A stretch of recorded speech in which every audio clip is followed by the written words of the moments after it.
lagi kami forensik untuk mencocokkan dengan keterangan tersangka ATG yang di belakang saya bersama ibu-ibu dari Kementerian PPA.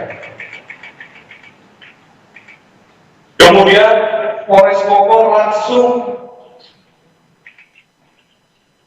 membawa korban tersebut ke dokter rumah sakit UD Cibinong untuk melaksanakan visum. Lalu dilakukan pemeriksaan. Keadaannya sangat trauma, sehingga pemeriksaan tadi malam kami hentikan sementara melihat faktor psikologi ibu dan anak kecil serta dua anaknya yang selalu menangis di rumah mencari keberadaan ibunya. Namun kami menemukan 3 alat bukti untuk menjerat tersangka tersebut. Pada pukul 16.00 kurang lebih, tersangka kami monitor melakukan check-in di sebuah hotel bilangan Jakarta Selatan, tepatnya di Kemang. Sehingga saya perintahkan segera tangkap, nggak pakai lama.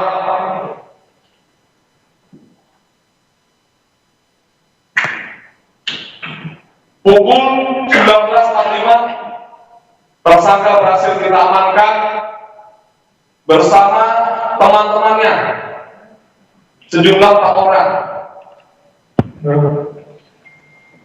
yang dimana tersangka kooperatif. Namun kami mendapat informasi sebelum dia berangkat untuk melarikan diri, tangkap malam hari ini juga. Saya sangat prihatin kejadian ini harus terjadi. Kemudian pada pukul 22 kurang lebih di 00, kasus tersebut sudah kita naikkan ke penyidikan. Pemeriksaan dilaksanakan sebagai tersangka dan kami telah melakukan penahanan terhadap saudara ATG ini dengan pasal berlapis. 1 adalah pasal kekerasan fisik dalam rumah tangga KDRT, pasal 44 ayat 2 Undang-Undang 23 tahun 2004 dengan ancaman 10 tahun penjara. Kami juga memasukkan pasal kekerasan terhadap anak seperti yang kita lihat di video tersebut, yaitu pasal 80 Undang-Undang Nomor 35 Tahun 2014 tentang perubahan atas Undang-Undang 23 Tahun 2002 dengan ancaman 4 tahun 8 bulan ditambah 1/3. Itu hasil koordinasi kami dengan ibu-ibu Kementerian PPA yang ada di sebelah kanan saya dan sebelah kiri saya. Kemudian kami juga menambahkan pasal penganiayaan, pasal 351 KUHP dengan ancaman pidana paling lama 5 tahun penjara. Kami akan berhati-hati melaksanakan penyidikan ini.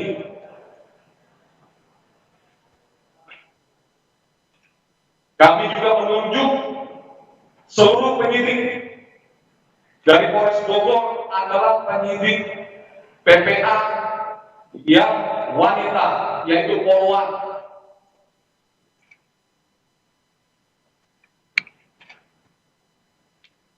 Ini kasus yang sangat luar biasa. Tolong kawal kami, seluruh masyarakat Indonesia, agar kami bisa memberikan pembelajaran melalui penyidikan kami akan kami buktikan nanti sampai ke penuntutan dan ke sidang pengadilan juga kami akan hadir. Agar ini menjadi cambuk untuk seluruh masyarakat Indonesia.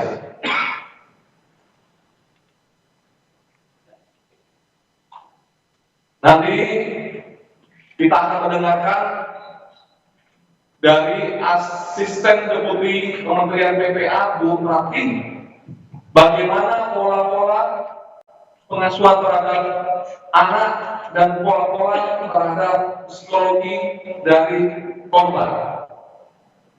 Untuk waktu kami persilakan dulu.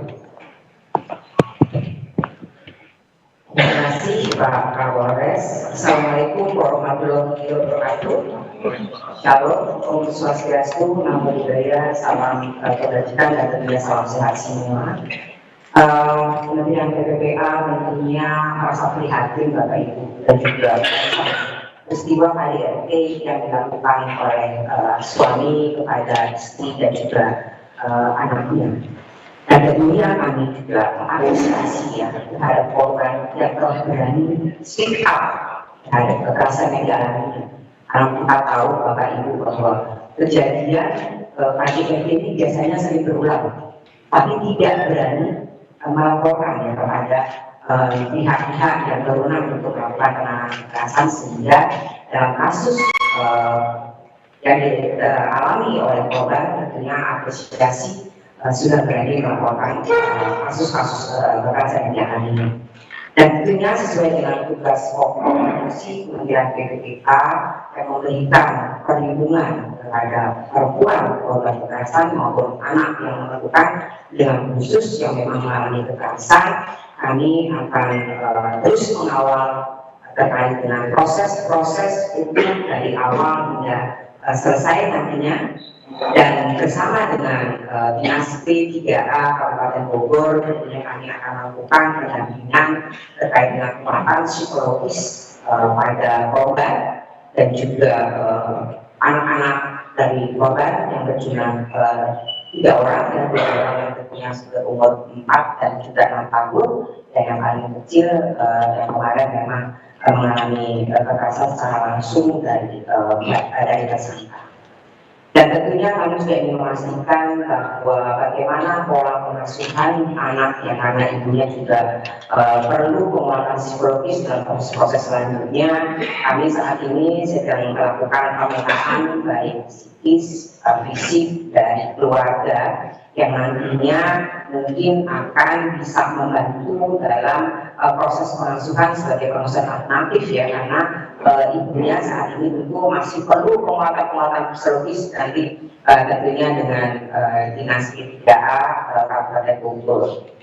Dan izin Pak Kapolres, tentunya kami Kementerian PPPA bersama dengan Ibu Rani dari aspek perlindungan hak yang anak yang berkebutuhan khusus tentunya akan mengawal dari awal sehingga terminasi nanti ya kasus ini diharapkan kita akan melihat bahwa tadi pasal-pasal yang disangkakan itu memang bisa kita sesuai dengan peraturan yang berlaku, dan kami mendukung kerja keras yang dilakukan oleh Kapolres Bogor. Dan sekali lagi kami mengucapkan terima kasih atas kerja keras Pak Kapolres yang kemarin langsung turun ke lapangan menugaskan timnya gitu ya, dan juga terima kasih kami ucapkan pada Pak Sekretaris Dinas P3A Kabupaten Bogor yang tadi malam juga sudah bersama kami ya, tim layanan perempuan dan juga tim layanan anak sudah langsung ke lokasi dan juga bersama-sama melihat pada proses-proses yang dilakukan ya dalam visum ya Pak ya, sudah dilakukan juga. Mungkin itu saja dari kami. Terima kasih. Kami juga mohon dari teman-teman media untuk juga terus mengawal terkait dengan proses hukum sesuai dengan aturan yang berlaku. Terima kasih. Assalamualaikum warahmatullahi wabarakatuh. Waalaikumsalam.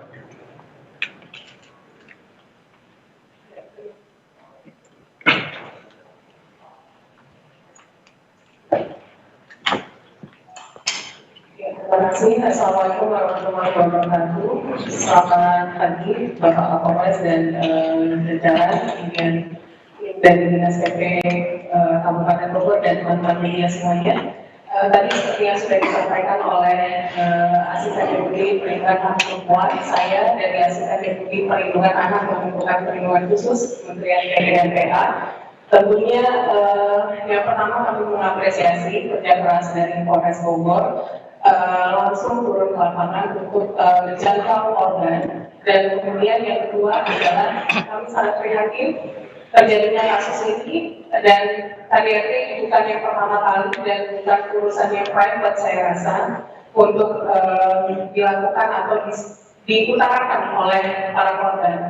Dan saat ini kami melakukan atensi kepada 3 anak dari korban dan tersangka yang saat ini secara langsung atau tidak langsung menghadapi atau menerima kekerasan juga. Pada saat kejadian, 2 anak berada di kamar yang lain yang mendengar situasi kekerasan terjadi, dan 1 anak berada pada saat langsung TKP kejadian kekerasan itu dilakukan oleh seorang ayah kepada ibunya, gitu ya. Nah, tentu kita perlu melakukan asesmen secara langsung kepada 3 anak ini untuk melihat kondisi fisik, psikis maupun lingkungan sosial dan keluarga. Meskipun saat ini ketiga anak korban dan juga korban sendiri berada pada tempat yang aman, dan tentu kita harus melakukan upaya pengasuhan yang layak untuk 3 anak ini, meskipun ibu tentunya adalah hak asuh utama yang tentunya berhak untuk mengasuh 3 anak ini. Namun tentu dalam kondisi saat ini ibu harus mendapatkan penguatan psikologis sambil berjalan, dan 3 anaknya tentu kita harus asesmen psikologisnya apakah juga mengalami kondisi-kondisi trauma dan lain sebagainya. Mengingat karena melihat secara langsung dan juga merasakan secara langsung dunia mengalami kejadian. Nah, untuk itu kami meminta kepada teman-teman media semua untuk tidak, yang pertama tidak mempublikasi identitas atau mencari tahu gitu ya, identitas anak korban, karena ini terkait dengan masa depan 3 anak, dan tentunya kita jaga kerahasiaan ini. Tentu kita kawal agar penguatan psikologis bagi ketiga anak juga tetap kami lakukan, dan hasil pemeriksaan psikologis tentu nanti kami akan serahkan karena ini dilakukan langsung oleh psikolog profesional dari Kementerian PPPA dan bekerjasama dengan Dinas PPPA Kabupaten Bogor, dan kami akan serahkan hasil pemeriksaan psikologis sebagai pendukung kepada Polres untuk menguatkan kejadian-kejadian dan pasal-pasal yang disangkakan kepada tersangka. Dan juga tentu kami mendukung upaya Polres untuk memproses hukum kejadian ini, dan apabila memang kebutuhan ahli diperlukan dalam proses hukum yang akan berjalan, kami akan siap untuk fasilitasi. Demikian yang dapat saya sampaikan. Terima kasih. Wassalamualaikum warahmatullahi wabarakatuh. Terima kasih kepada Ibu Kementerian, para sekretar dan Bapak, Ibu Bapak Kadis. Ya, ini nanti kita akan mewawancarai tersangka secara langsung. Saya sedikit menutup closing statement. Teman-teman wartawan, media, seluruh Indonesia dan seluruh masyarakat Indonesia, silakan kawal kami untuk melakukan penyidikan ini dengan tuntas.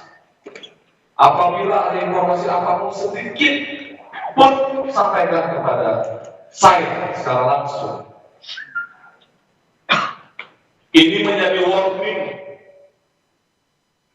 kepada seluruh pelaku tindakan KDRT bahwa saya tegaskan tidak ada ruang sedikit pun kepada seluruh pelaku KDRT di wilayah hukum Polres Bogor.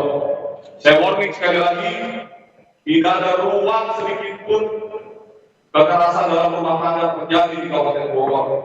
Saya akan tindak tegas, siapapun dia, siapapun di belakang dia.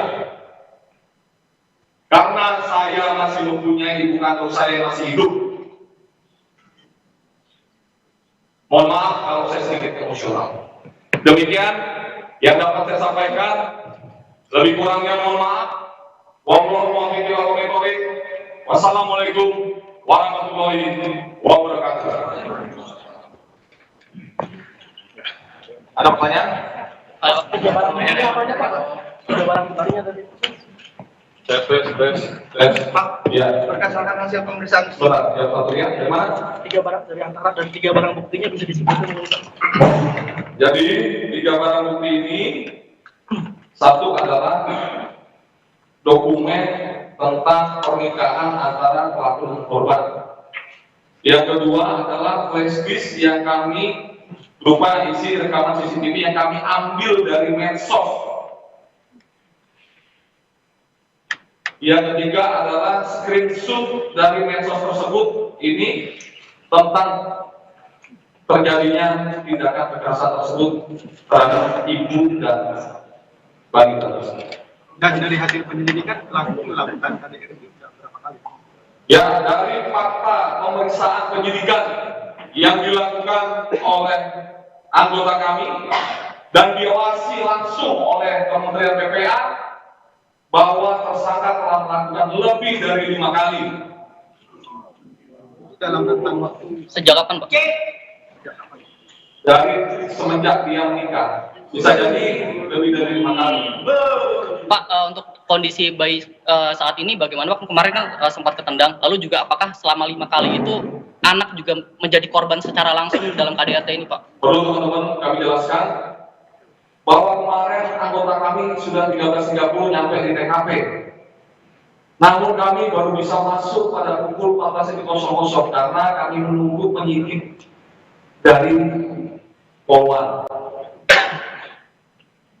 Kami menjaga traumatik dari anak-anak korban. Karena informasi yang kami dapat dari teman sekitar dengan ART bahwa anak-anak korban sangat takut ketemu sama laki-laki. Jadi kami mohon maaf, bantu kami agar kami bisa menuntaskan kasus ini secara baik. Berarti pernah dianiaya secara langsung, Pak, oleh ini? Nanti kita dalamin. Nanti saya mohon kalau ada informasi silakan untuk dilaporkan. Pak, kalau motifnya Pak kenapa melakukan penganiayaan? Makanya ada kabarnya ketahuan sedikit. Oke. Bahwa motifnya saya sampaikan mohon maaf. Hasil pemeriksaan dari tersangka, mohon maaf saya sampaikan bahwa si tersangka ketahuan menonton video porno. Hasil pemeriksaan tersangka. Namun kami ingin menggali pemeriksaan dari korban. Karena kemarin faktor psikologinya masih trauma, kami berinisiatif menghentikan dulu sementara pemeriksaan terhadap korban. Ini motif itu terjadi di pemukulan yang terakhir. Ya, pemukulan yang terakhir. Kita berbicara terakhir yang pukul 10.09. Ada informasi lain mungkin penganiayaan yang dilakukan sebelum penyebab. Lagi kita dalami. Kami fokus pada yang kejadian kemarin dulu. anak Apa itu apa yang beredar informasinya bahwa tersangka itu melakukan perselingkuhan. Tadi sudah saya jawab. Untuk yang kasus kemarin, pemeriksaan tersangka hasilnya adalah karena ketahuan ketahuan menonton video porno. Namun kita harus mengcross-check dengan apa yang akan disampaikan oleh korban dan HP tersangka sudah kita periksa, sudah dihapus di dalam HP. Namun kami mempunyai teknik untuk penyidikan crime Dan izin nanya deh, scientific investigation. Pak Kapolres kan benar sebelumnya juga Dr. Tori hukumannya maksimal 2 tahun. Nah ini biar hukumannya lebih berat gimana? Makanya saya tambahkan untuk pasal kekerasan terhadap anak. Pak Kapolres benar nggak dia mau kabur ke Surabaya dan itu pukul berapa dibantu sama teman-temannya yang 4 orang itu? Teman-temannya masih kami periksa sebagai saksi Apabila termohon ternyata terlibat di dalam kasus ini akan kami jadikan juga tersangka. Dan Itu kan izin korban mengiyakan kalau mau kabur. Masih kami dalam. Pak, untuk kondisi ibu sekarang yang dilakukan pemeriksaan, luka-lukanya apa aja Pak yang tercatat Pak? Dari hasil visum yang dikeluarkan oleh dokter Rumah Sakit Cibinong bahwa ada luka cakar di punggung, lalu ada benjolan di kepala. Oke. Meong kali. Sudah? Terakhir ya. terkait dengan ada berkaitan dengan 8 bank. Masih kami dalami faktor apa, motif apa yang lebih krusial dan lebih dalam kenapa dia sampai melakukan hal tersebut. dan izin nanti tersangka akan dilakukan pemeriksaan psikologis atau seperti apa? Iya, mengingat juga begini keadaannya. Kami utamakan pemeriksaan psikologis terhadap istri dan anaknya. Anaknya mengalami trauma bertemu dengan laki-laki itu, apa yang pernah dilakukan pelaku terhadap anak-anak? Mungkin karena terjadinya penganiayaan yang berulang-ulang sebelumnya itu di depan anak-anak. Oke, cukup ya.